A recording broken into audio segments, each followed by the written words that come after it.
কইছিলাম না তোরে, সিডর যদি আবার আসে তাহলে তোর জীবনে আইব লন্ড ভন্ড কইরা দিল তোর সবকিছু।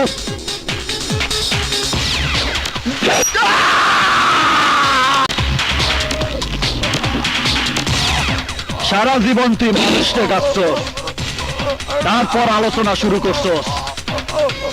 আজ আলোচনা শুরু করুম আমি।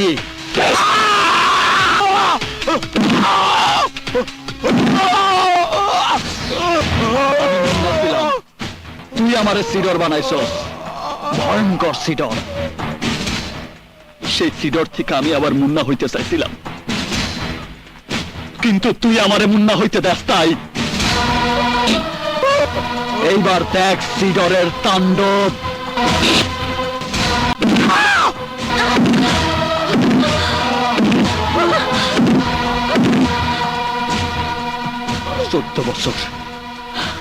14 বছর যে মায়ের জন্য আমার এই বুকটা হাহাকার করছে, 14 বছর যে মায়ের আমি পাগলের মতো খুঁজে বেড়াইছি, সেই মায়ের কাছে পাইয়াও আমি আবার কলঙ্কিত পরিচয়ের জন্য নিজের পরিচয় দিতে পারি নাই। তুই আমারে আমার মায়ের কাছে সন্ত্রাসী বানায় পাঠাইছস, যার কারণে আমি আমার মায়েরে আমার পরিচয় দিতে পারি নাই, আমার মায়েরে মা বলে ডাকতে পারি নাই।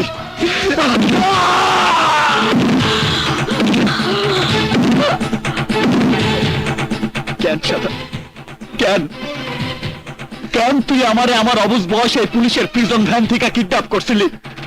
কেন আমারে অবুঝ বয়সে অপরাধী বানাইছিলি? কেন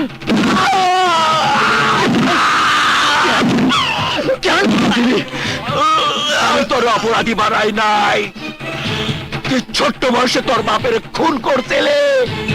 তুই একটা খুনি, ভয়ঙ্কর সন্ত্রাসী সিডর।